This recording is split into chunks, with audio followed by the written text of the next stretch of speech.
2000 participants sur 4 jours, les défis du foncier sont multiples et intéressent de nombreux experts du développement, économistes, juristes, chercheurs, ONG et des responsables politiques. Pourquoi la conférence Terre et Pauvreté de la Banque mondiale se tient-elle chaque année?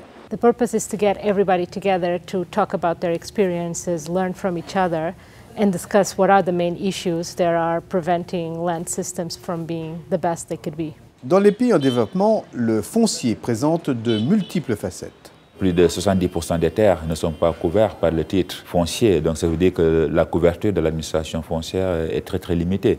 Les conséquences que cela entraîne, c'est effectivement l'accès à la sécurité foncière, qui est un problème majeur.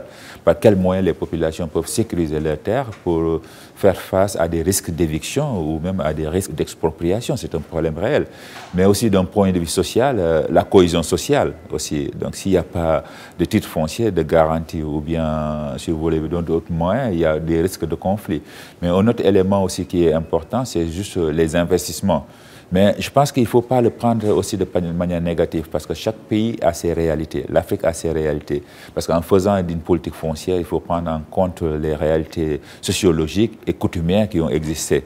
Et par voie de conséquence, la gestion des questions foncières change d'un pays à l'autre. A lot of it depends also on what is the issue of the country, because some countries may have already good information on who owns what, but may not have good enforcement of the law or may not have a good legal framework on it. So I think all of the different aspects are important, but then depending on what stage of development, what are the particular challenges of the country, then you need to adapt to that. Une bonne gouvernance foncière associe l'indépendance et le professionnalisme des acteurs, notaires, géomètres, fonctionnaires, à des informations cadastrales très précises. Comment procéder? Deux possibilités, améliorer l'existant ou changer radicalement. Améliorer l'existant, ça veut dire faire en sorte que l'archivage permette de mieux garantir les droits.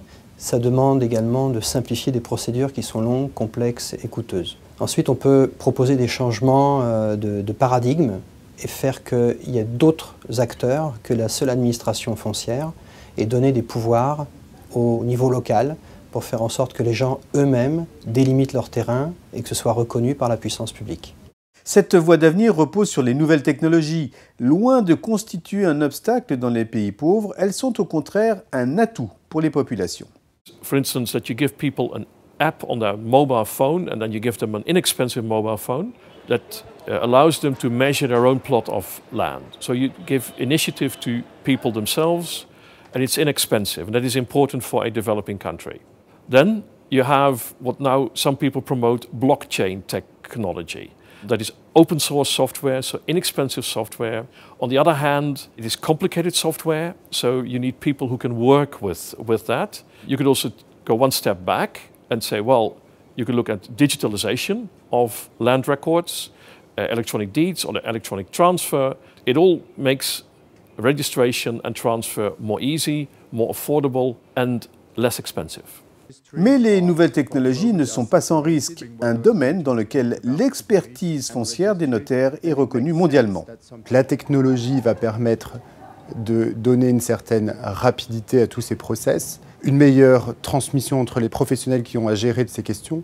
Par contre, attention à ne pas tomber dans un travers inverse qui serait de gommer l'intervention des professionnels en informatisant tous les process et tout ce qui pourrait donner lieu à source d'erreur. Et surtout, ça ne permet pas de vérifier notamment le consentement des parties et leur bonne information sur ce qui leur est expliqué, quels sont leurs droits et quelles sont les conséquences de ce qu'elles envisagent de faire.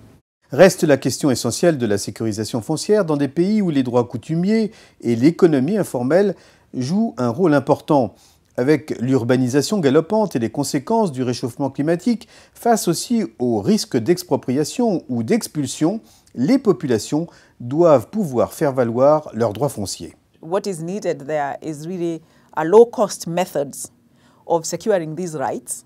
Right now, survey is expensive. So we need to look at how we can infuse technology to be able to reduce the cost of securing land rights, where sometimes it takes 10 years to even get a document.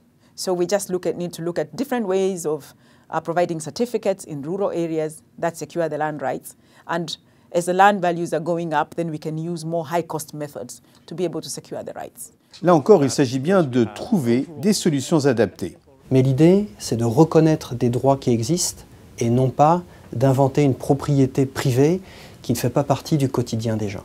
Donc il y a plusieurs expériences en cours en Afrique subsaharienne.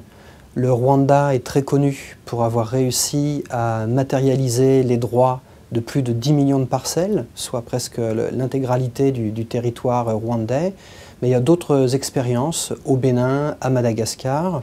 On a utilisé des systèmes de certificats fonciers qui ne sont pas des titres fonciers, mais qui consacrent des droits proches de la propriété individuelle ou collective. Le point commun de ces procédures, c'est que ce sont les gens localement qui sont impliqués dans la démarcation de leurs propres limites, et ce qui évite d'avoir toute une mécanique administrative, institutionnelle, très lourde, très chère, qui pèse sur les coûts et sur les délais. De l'implication de tous, les populations, l'État, les entreprises, les professionnels du foncier, les donateurs, dépend l'essor économique de nombreux pays en développement.